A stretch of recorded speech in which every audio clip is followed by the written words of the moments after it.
Good morning, good afternoon, good evening. Thank you so much, Professor Goldberg, to spend your time with us. And we are here from Vietnam, and we are really excited to meet you here virtually, and really looking forward to see you in person soon someday.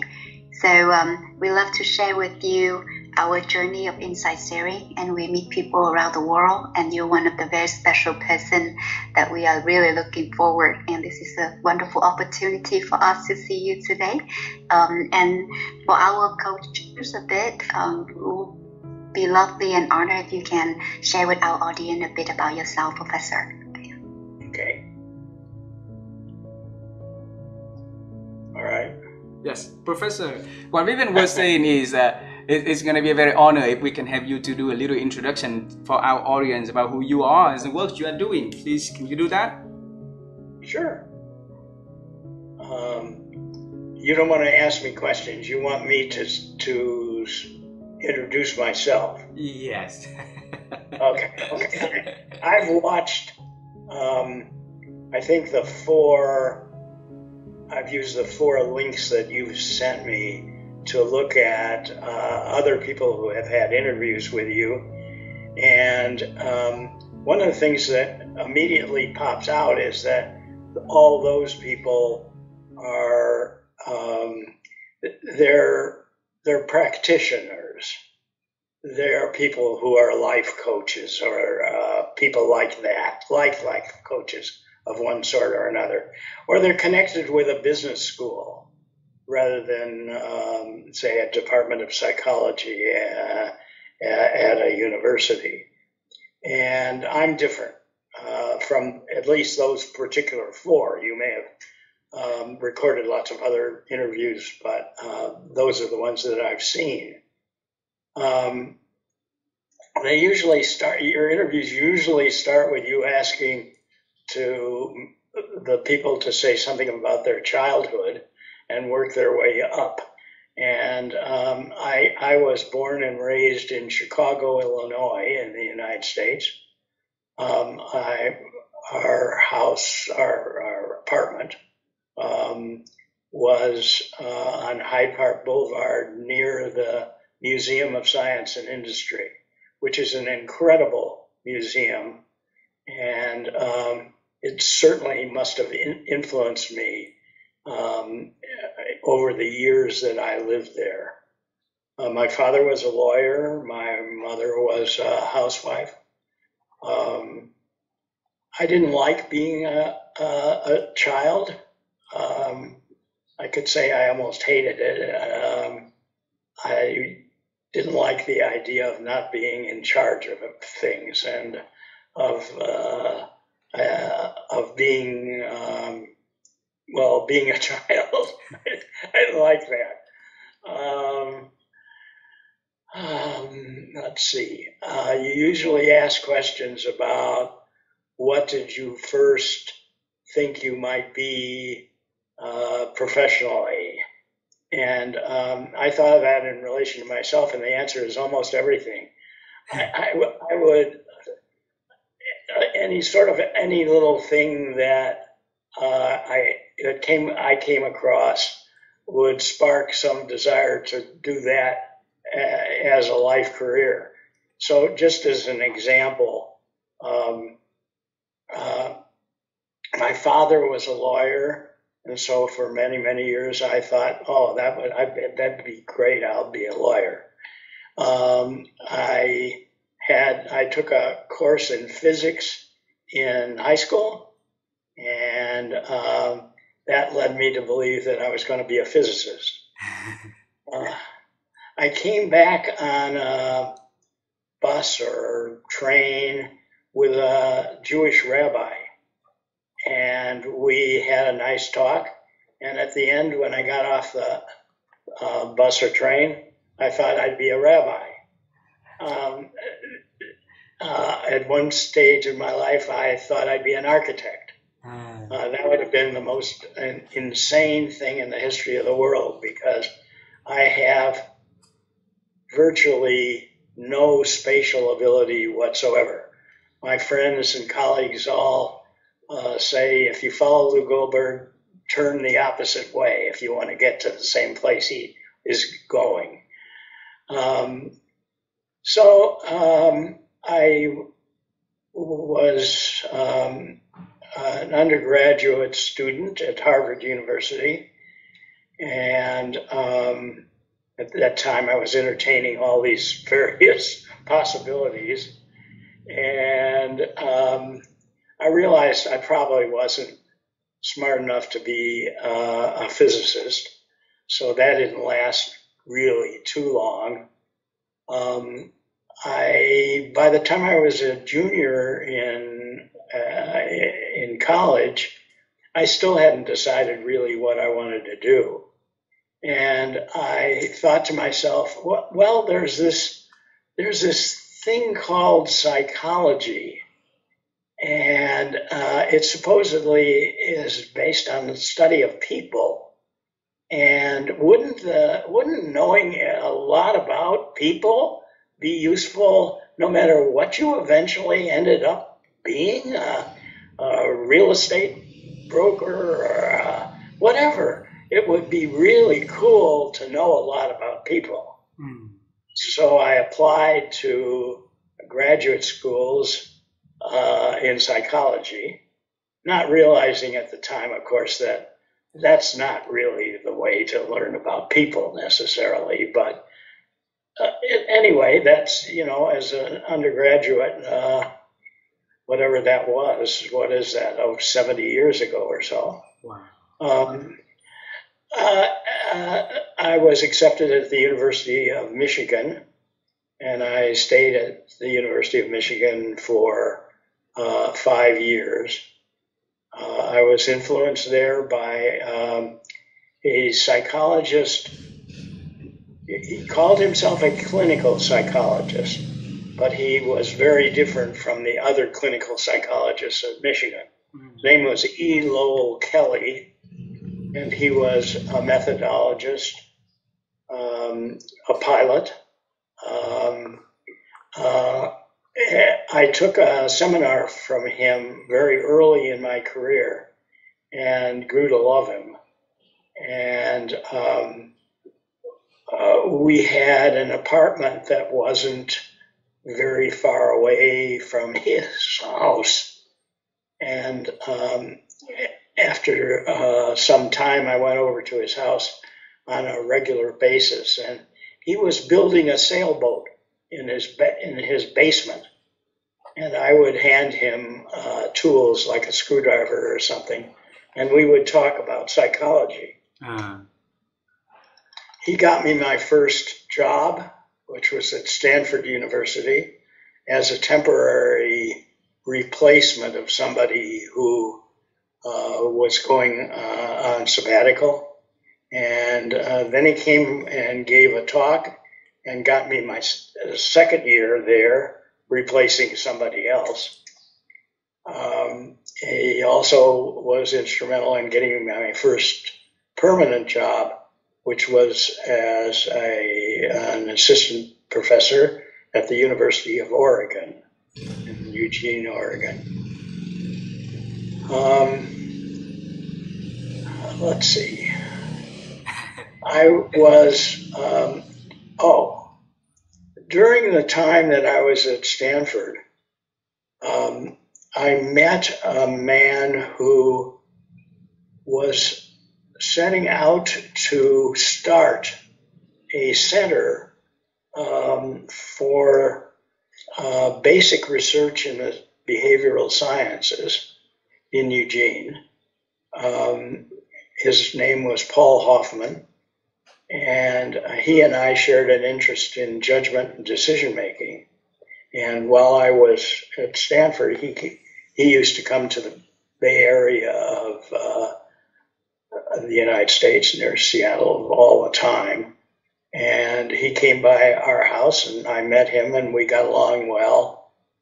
And when I was offered my first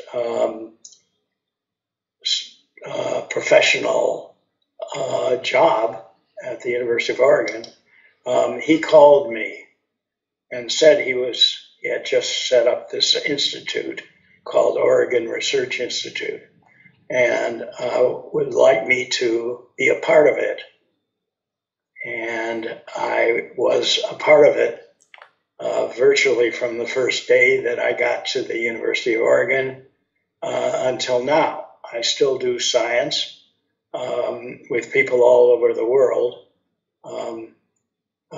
I do it virtually, of course, via a computer, but I am affiliated with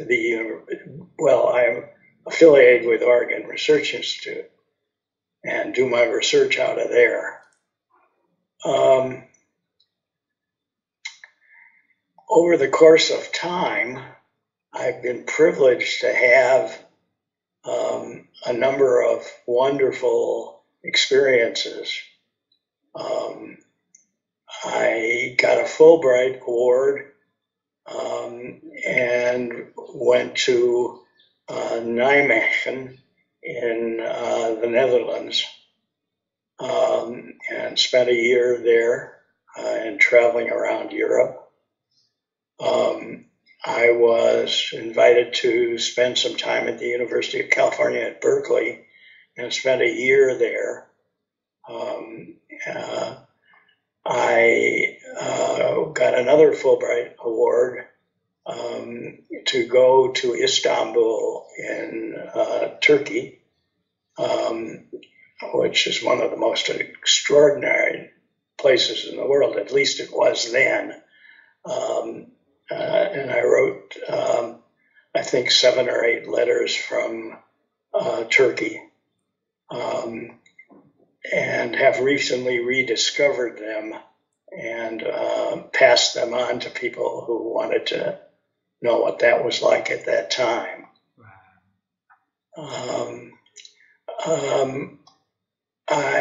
My wife and I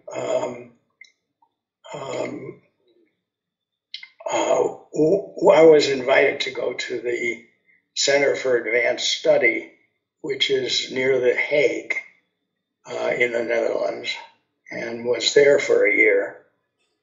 So unlike most people I know, I spent virtually all of my sabbatical years traveling. That is, going to a place and staying there for a whole year, which is something that I recommend to everybody. It's tremendously important part of my life. And of course, I met psychologists at those places where I went. So my first trip to the Netherlands, I met Adriaan de Groot, who then came to ORI, and we worked on a book of his, translating it into English, called Methodology. And I also met Wim Hofstee.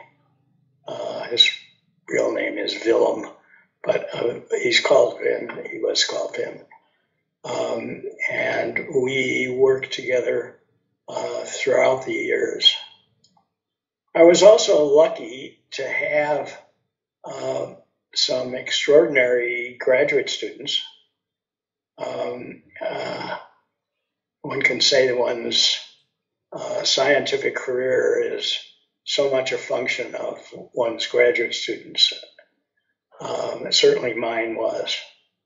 The first of them was Bill Chaplin, who is now at St. John's University on Long Island in the United States. And the second is Oliver John, who's a professor at the University of California in Berkeley. And most recently, Gerard Saussure, who is at the University of Oregon, but is in the process of gradually retiring.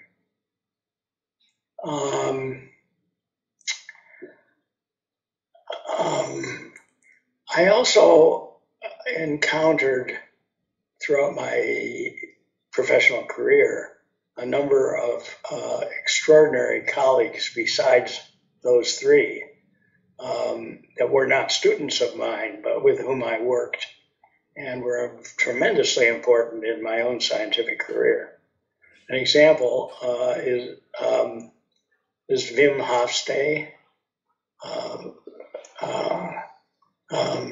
and he was at the University of Groningen in the Netherlands. I've already told you that, but yeah. He and I worked together a good deal over the years. One I haven't mentioned yet is a U.S. professor, Warren Norman. He set out to provide a adequate description of human personality, that is, to provide a taxonomy of all the words in the English language that refer to personality traits, and to bring the work of Raymond Cattell up to date. And I met him when I was a graduate student at Michigan. He had just gotten his Ph.D., and he was asked by the department chairman to serve on my committee, because my dissertation committee, one of the persons went on leave, and he did, and we became friends. And since he wanted to work on this, what seemed at the time an absolutely intractable problem, I followed his career. And when he gave up working on it, I took over the job of trying to develop a scientific taxonomy of all the words in English, which he had started. And I guess that's probably what I'm most known for, is not developing anything new, but popularizing what I called the Big Five factor structure. And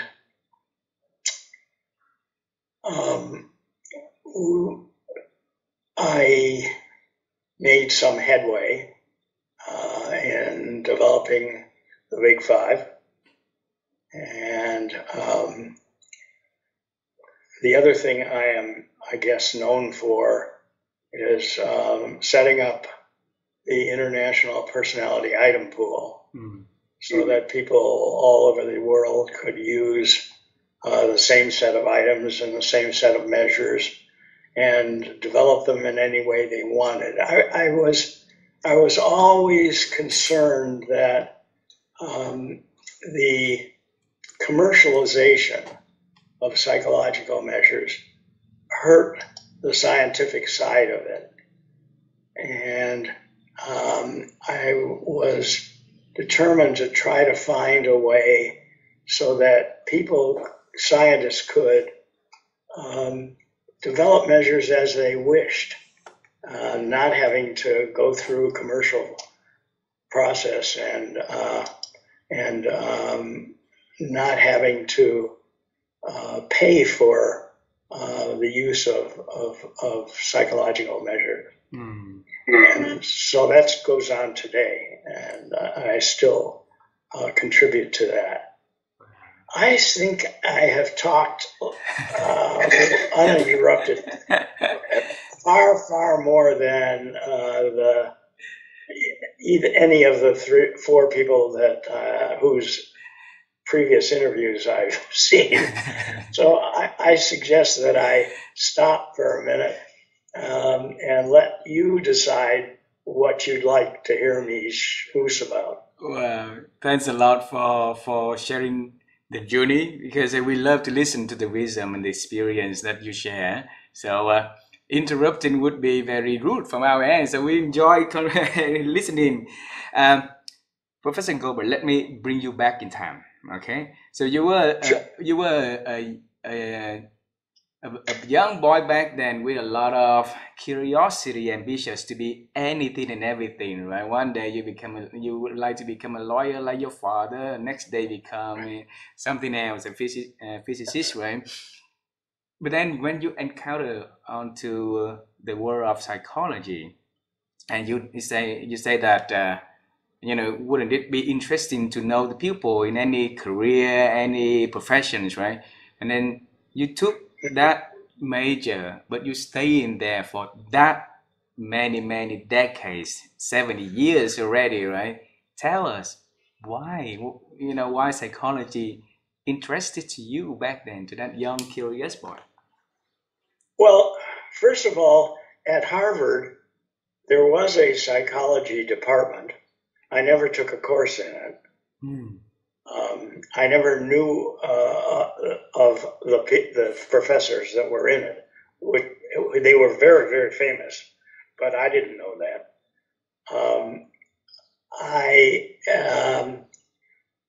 I majored in something called social relations, which was an amalgam of sociology, anthropology, and a smidgen of social psychology. It had broken apart from psychology some years before. So there was like a soft psychology called social relations. And then there was the psychology department. And I majored in the soft psychology part, the social relations part. And I did that because that allowed me to take introductory everything. I was fascinated by all the stuff that was being taught at Harvard. And so I essentially majored in introductory everything. Actually, of course, there were so many things that I didn't take, but basically that is the idea, that I would get a smidgen, at least, of knowledge of a lot of different things. And I did. Among the most transforming of those things was a course by John Ciardi on the short story. And we had to write a short story every week during this year that I spent with him. And he had the following rule: if you can make me cry, you get an A in the course. You write a short story. If you can make me cry, you get an A in the course. If you can make me laugh out loud, you get an A on that paper. Well, I quickly realized there's no way in the world I could get him to cry. So I would write, I tried to write funny stories and was able to get him to laugh. And that was a big part of my Harvard education, of being something in the way of a writer, which I loved, and being able to write things that were humorous. I'm trying to think. As I look back on my Harvard career, the only other thing that immediately leaps out at me is that as a freshman, I took a course in personality from Gordon Allport, and he used his 1937 text, and we read that, and I found that fascinating. And parts of that book had to do with his own efforts to look at the world of trait descriptive terms. Allport and Odberg had put together a compendium of trait descriptive terms, and that was well covered in this personality textbook. So those are now. Why did I get into it? I told you that. I thought it would be useful for everything else, and so it was worth a try, since I hadn't decided on anything. But once I got into psychology, I got hooked. I mean, everything about it was exciting, and I loved it. And I especially, of course, loved doing research in personality, and I still do. I mean, I'm still fascinated by the field. There was a period when the field was in the doldrums.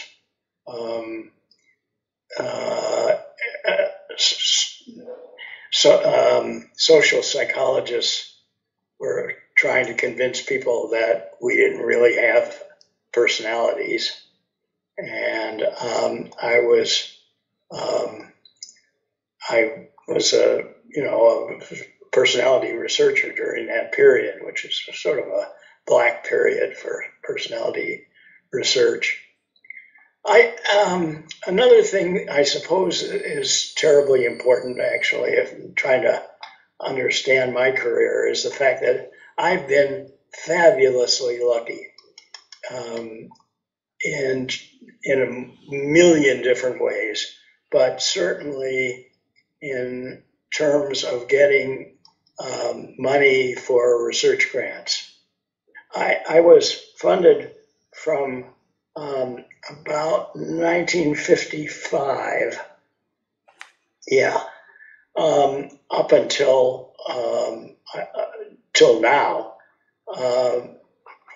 continuously by the National Institutes for Health to do personality research, with the exception of 3 years when Ronald Reagan was president of the United States. I was fortunate at the time that my office outside of the University of Oregon was in ORI, Oregon Research Institute. And at one point, I moved my office from Oregon Research Institute to another research institute in town called Decision Research. It was run by Paul Slovic. And during the 3-year period when I wasn't funded and thus couldn't pay rent, he let me stay there. It's a hugely generous thing. He said something like he liked having me around.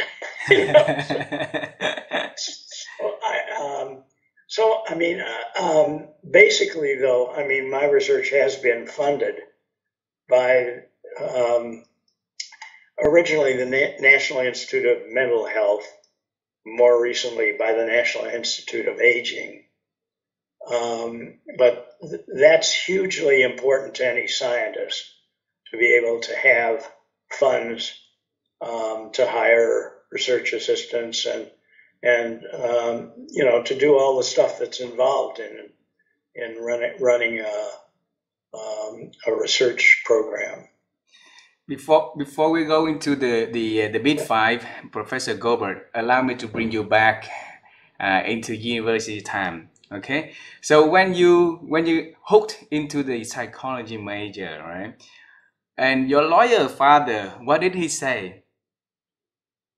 Say that again. I'm not sure I understood the question. Yes, the question was, like normally in our culture, if a father is a lawyer, then he has expectations for his children to become a lawyer or something in that profession, right? So when you decide to become a researcher, for psychology researcher, what did your father say, or your parents, what did they say about that? Oh, they were tremendously positive. My father had no particular desire that I be a lawyer. Oh. I mean, I think he would have been happy if I had been a lawyer, but I mean, I think he'd be happy if I'd been a doctor. I think he'd be happy that I did something that I enjoyed. I didn't feel ever any pressure from either of my parents to be anything particularly. Wow. So it had nothing to do with that kind of thing.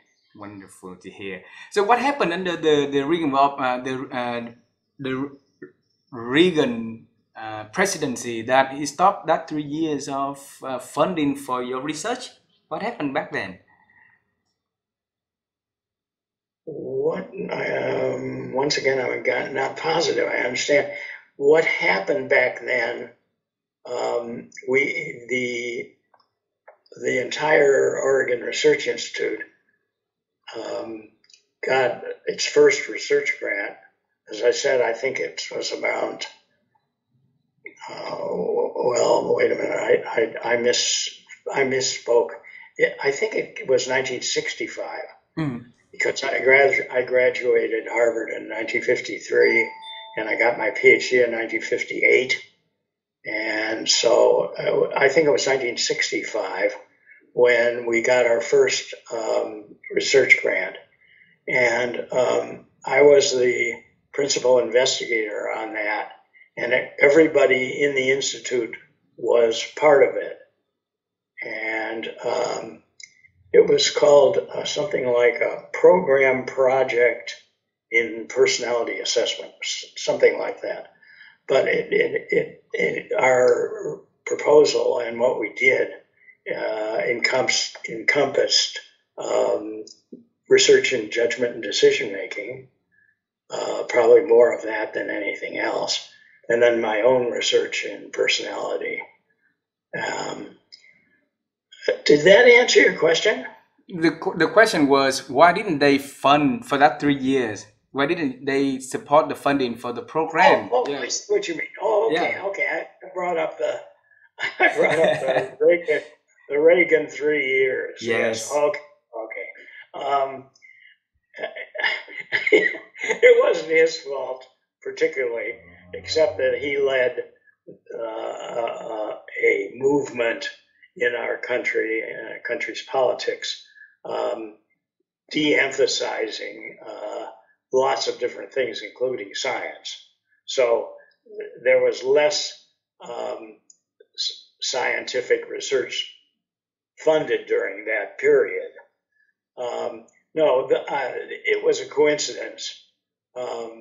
The team that came out and did a site visit to ORI and us decided that we had had a lot of research support and we didn't deserve any more. Now, in fact, after that 3-year period, we did get lots more. I had a 4-year period during which, again, stemming from my association with Lowell Kelly, I had been a field selection officer for the United States Peace Corps. When it first started, soon after it first started, like a few months, 6 months after it started, Lowell Kelly was appointed to be the first permanent director. And he called me in to work with him in Washington. And then I stayed on as a selection officer and got to go to Hawaii every 6 weeks to visit the trainees, as they were called in those days, and to chair the selection process for them.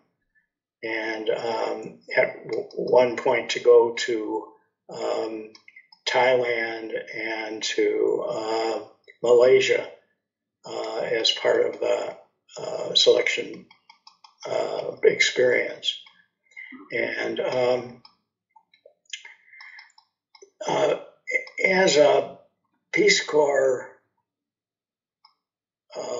selection officer in Hawaii, I met a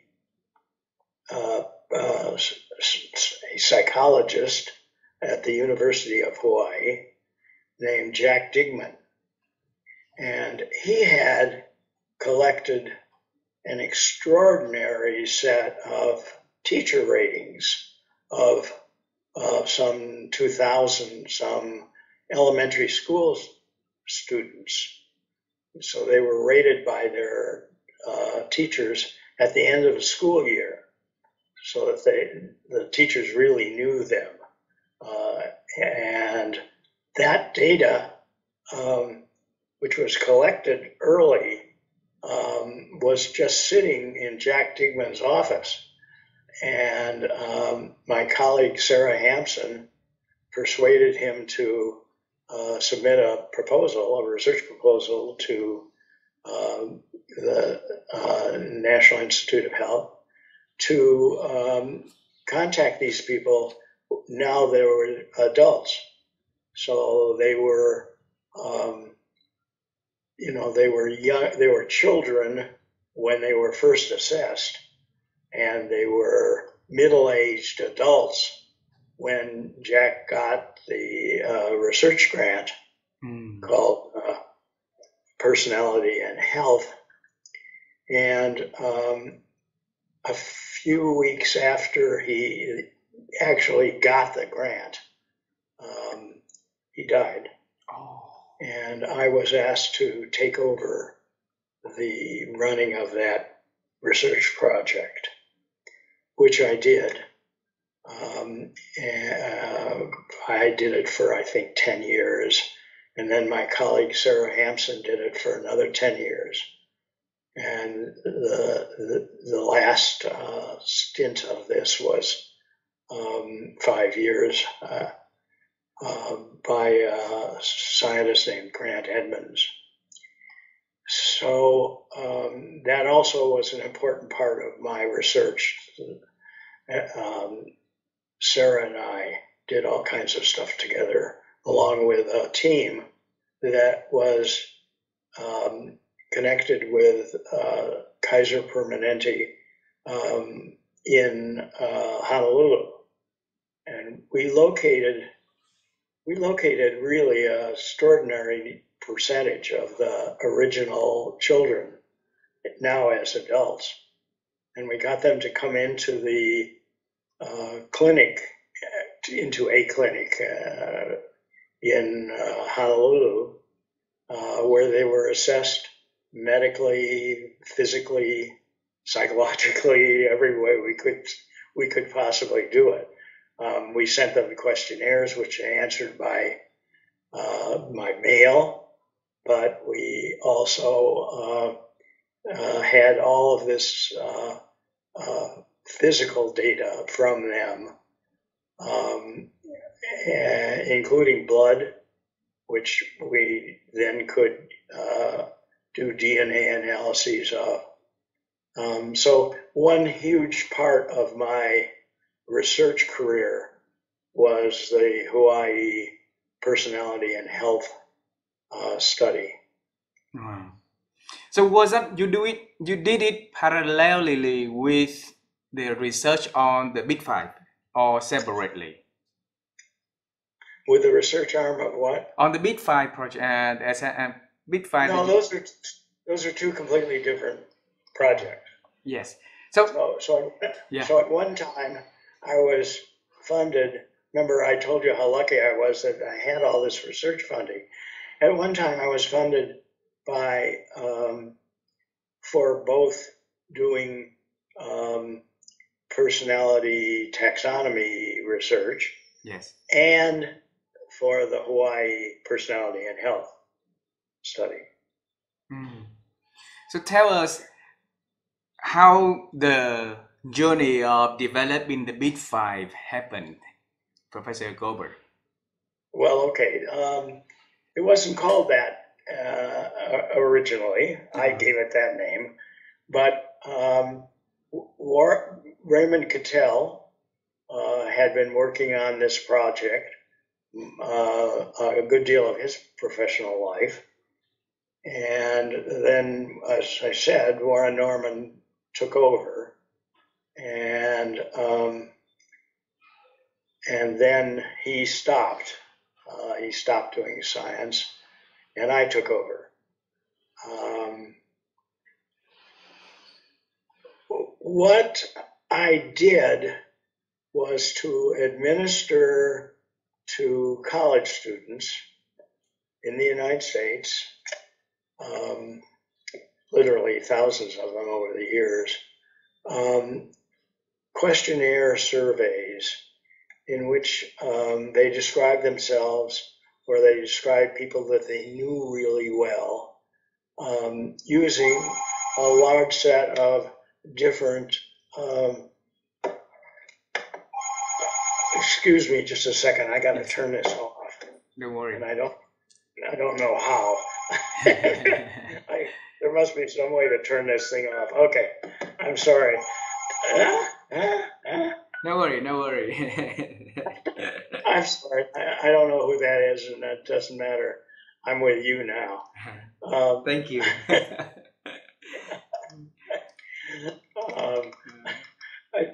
It dawns on me that there isn't an easy way to get rid of that thing. Okay, where were we? We're talking about you took over, the Big Five. Yes. Yeah. Okay. So I administered large numbers of trait descriptive terms to large numbers of college students, and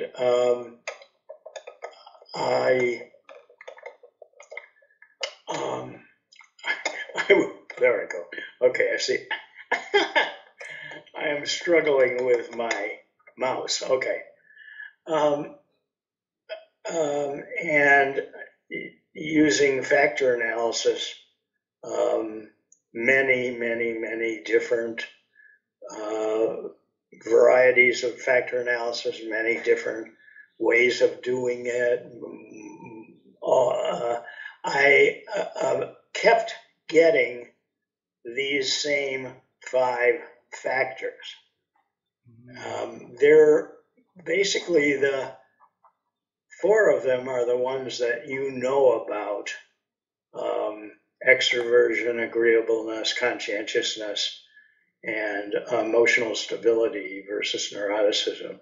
And by the way, those names, those labels, come from Warren Norman. So that's where that comes from. But I kept discovering the same ones, plus what I call intellect/imagination. So that's what I kept getting all the time. And I wrote up my results in a in a 1990 paper article, and then a series more beyond that with different variations and different emphasis. And that's where the term Big Five came from. Now, I left you a little bit dangling in regard to the 5th factor, which is in this lexical tradition is called intellect imagination. When I first started talking about my research at various conferences, scientific conferences, among the people who heard me were 2 psychologists,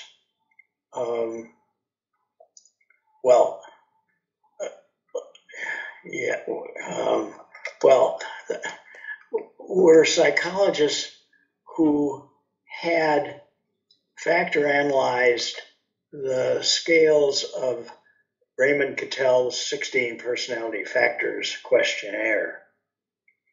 And they had also come up with 5 factors. And 4 of those, well, originally they came up with 3 factors, which was, and one of them, their first inventory that they built as a result of their research, they called the NEO for neuroticism, extroversion, and what they called openness to experience. That inventory was later revised by them in response to the fact that I kept finding 5 factors and they had only 3. And so they added the 2 that were missing from my research to theirs and published something called the NEO-PI-R, NEO Personality Inventory Revised. And they kept the openness to experience part of their original 3-factor inventory, and then added 2 factors that I had proposed. And so the NEO-PI was a questionnaire survey that measured extroversion, agreeableness, conscientiousness, neuroticism, and what they called openness to experience. Now, as it turned out, ironically, the field as a whole has used the openness construct label much more than it is than the one that I proposed, namely intellect, imagination. That's partly, ironically, the function of one of my students, Oliver John, who provided a short measure of each of these constructs. And he elected to call his 5th factor openness rather than intellect. And the field has more or less agreed with him on the label. It's in a way surprising, because I think intellect and imagination are so much more broad and so much more descriptive of those measures of that factor than openness. But nonetheless, that's something that the field will sort out in the next 100 years. Will it ever, will the 5th factor ever be called intellect and imagination, or will it always stay as openness?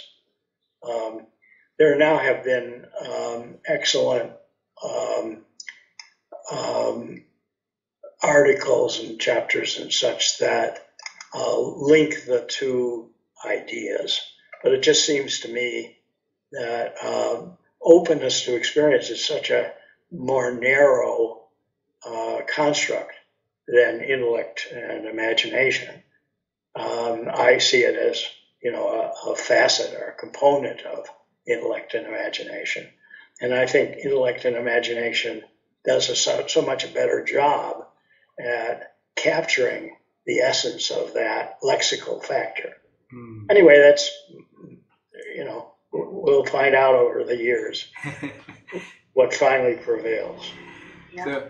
Professor, since we're talking about imaginations, I am right now imagine a little boy in Chicago walking into the museum and looking around, so many things going on, your openness to be a rabbi one day, to be a lawyer one day. What was the happy day when you was in that museum, Professor? Well, it's an extraordinary museum, and anybody who comes to Chicago should certainly see it. My memory of it was of being scared. They had a coal mine in the basement of the museum. An honest to God coal mine, and you went on it was a fake elevator. I mean, it was an actual elevator in the sense that it got you from the ground level of the museum down to the basement, right? But it did it by pretending to go 1,000,000 miles down. In other words, the walls of the elevator made it look as if you were going far, far, far further down into the basement. I'm sorry, into the ground, where this coal was being processed. And at you sit down and they would tell you all about this coal mine. And then at the very end, they had a demonstration where they would take coal dust and light it, and it exploded. And as a young kid, this was a loud noise, this was, a huge bang. And it scared, oh man, I was scared. But I also was very, very impressed. This is really something extraordinary. So that's one thing that I remember from that. They have recently gotten all kinds of new exhibits, including, I believe, one of the original, maybe NASA display. Well, what was it? Maybe it was it might have been. I'm not sure. It was something in space, in our space race that was recently given to that new museum. It's an extraordinary place. I very much urge you to go there. Just as I urge you when you next come to Seattle to come visit me. Absolutely. Professor. And then I'm also curious, Professor, that in some stage during that childhood you didn't like it because of the in-charge. Professor, the computer froze a bit, so I was questions with this thing like, that's a very happy day for you in the museum, but generally you were mentioning that something you didn't like it in the past because you're not able to take charge. So the question is, in what age you think that children gonna have a strong personality to kick in to have these kind of process of thinking and Well, as long as I was living with my parents, I was not a tremendously happy camper. But as soon as I went to Harvard, then I was on my own. And from then on, of course, I was on my own. So the transition point in terms of happiness was being out of my parents' home and on my own. Because when I was on my own, I could do my own thing. And I didn't have anybody telling me what to do. And I didn't like being told what to do. I'm amazed with your ability to remember names, story, and events, Professor Goldberg. So, can you teach us some practices that my wife, myself, and my audience will be able to remember things better? So we can practice our brain the way that you are doing, so that we can have better memories. Well, as you know, memory tends to decline with age.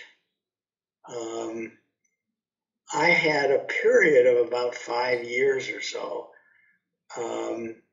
where I went through this period where my memory was absolutely superb. It was much better than it was before that period. In other words, I went into a period of enhanced memory.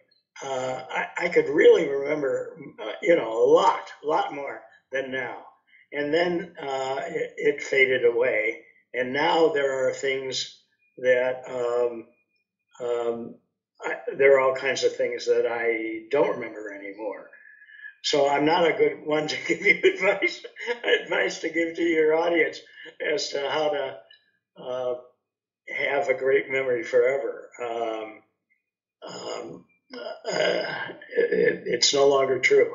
At age 92, I am no longer have as good a memory as I did, say, a year ago. And I don't know what that is. I mean, I've had various medical complications. So, it could be a function of that, probably is. It might be just a function of aging. But still, imagine a lot of us by the age of 70s or so would have a lot of issue with memory, right? So I still see very sharp Professor Goldberg in terms of remember things. So, over the years in the past, what did you do to exercise your brain so that you can, make the synapse and, connect? Certainly nothing deliberate. Oh. As I did not work on memory in any way. It's a byproduct of whatever it is what was going on with my body and my brain over the years. I mean, I took no special courses in memory, and I did nothing specifically to improve memory. I've always been active scientifically. As I told you, I still work with people throughout the world, virtually.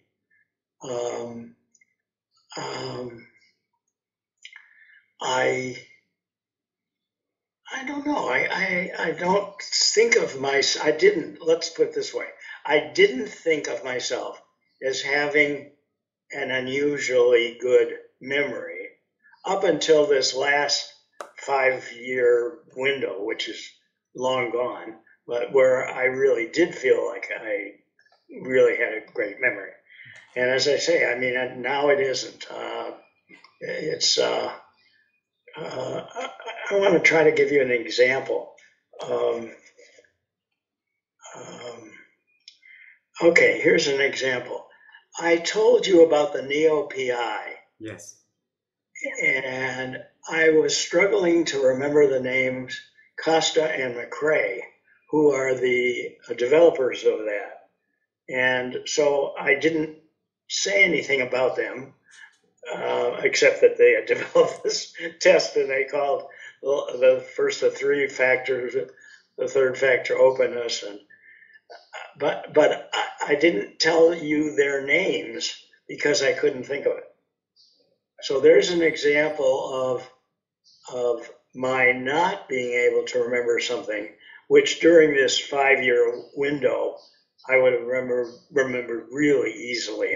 No question about it. I have this feeling that memory is so much related to one's physical condition, which of course is related to one's mental condition. Yeah. Okay. Professor Goldberg, we have 2 questions last for this conversation. Okay. So my wife and I, we have been on the quest to help people improve their ability to think, because we believe that our thinking capability these days has been diminishing with so many noises and so many distractions out there.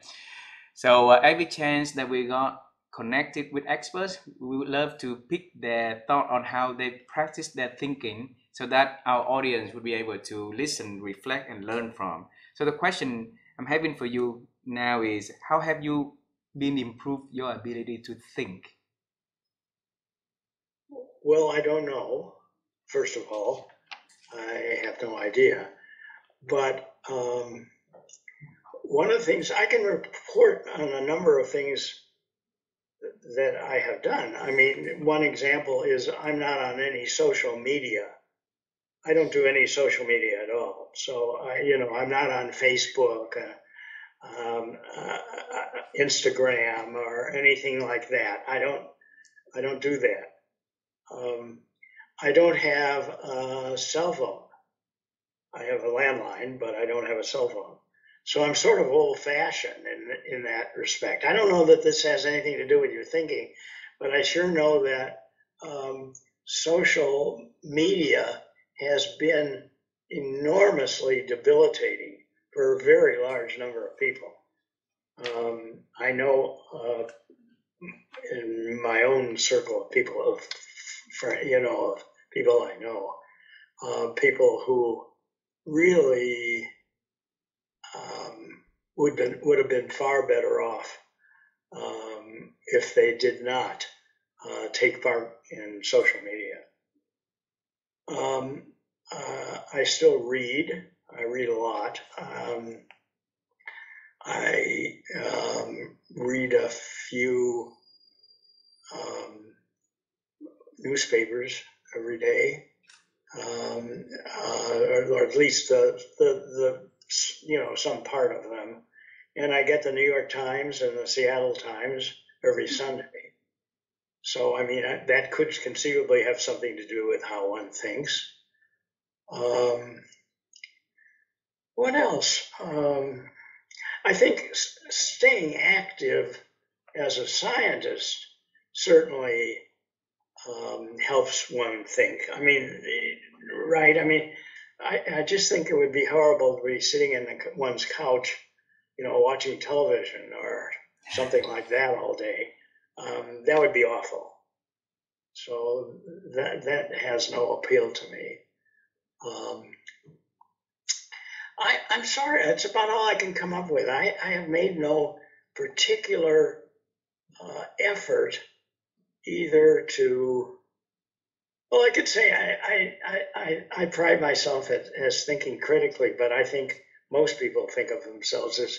Alrighty, so we got your advices on thinking. So no social media, read a lot, and stay active as a scientist. So helping you to think a lot better. So the last question is about your life, and I see you very humor, very happy, right? And this is a personal one. So my wife and I are also trying to help our loved ones to be happy in life, right? And with years of working, with traveling, with doing amazing things, share with us the wisdom of how we could be happy and enjoy happiness, please. Yeah. Oh boy, luck has so much to do with happiness. Who you're married to, how much funds you have available, who are the people in your life, and what do they do for you and with you.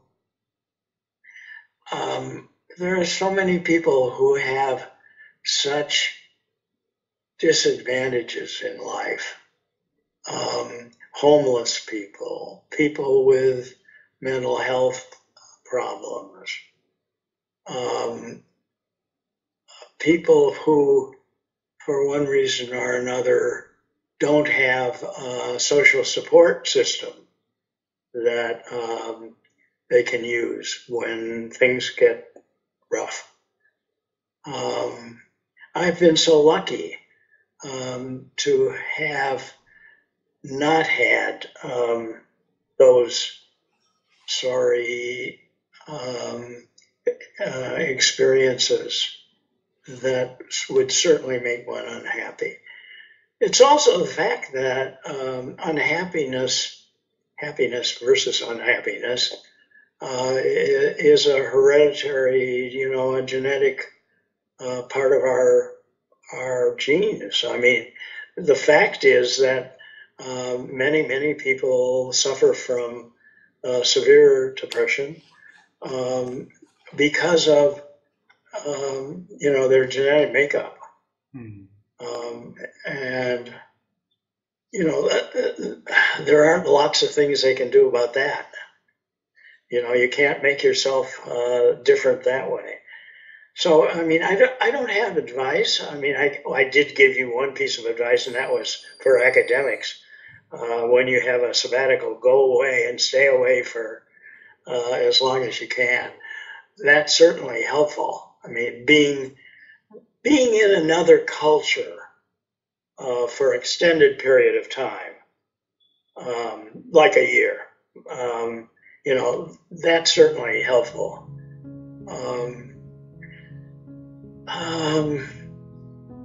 What else?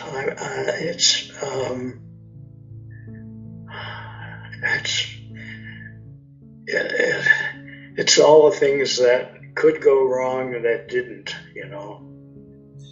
And I would be very happy for Vivian and I if we can see you and your wife in person. The next trip that we'll travel to the States, and then give you guys a big hug for. That would be wonderful. Professor Goldberg, yeah. I'm thankful for the opportunity to connect with you and to have this conversation today. And I really look forward to a chance that we could meet. And I want to express our sincere thank you for appreciation for being so generous to spend your time with us and share your amazing journey to our audience. And I wish all the best to you and to your wife, to the people in your circle of life, and send our love to them, please. Okay? I will. Yeah. I will do that. Thank you. I will do that, and I will look forward to seeing you here soon. Thank you very much. Soon, yes. Professor. Thank you. Bye-bye, Professor. Bye-bye. You have a wonderful evening, okay? Okay. Bye-bye.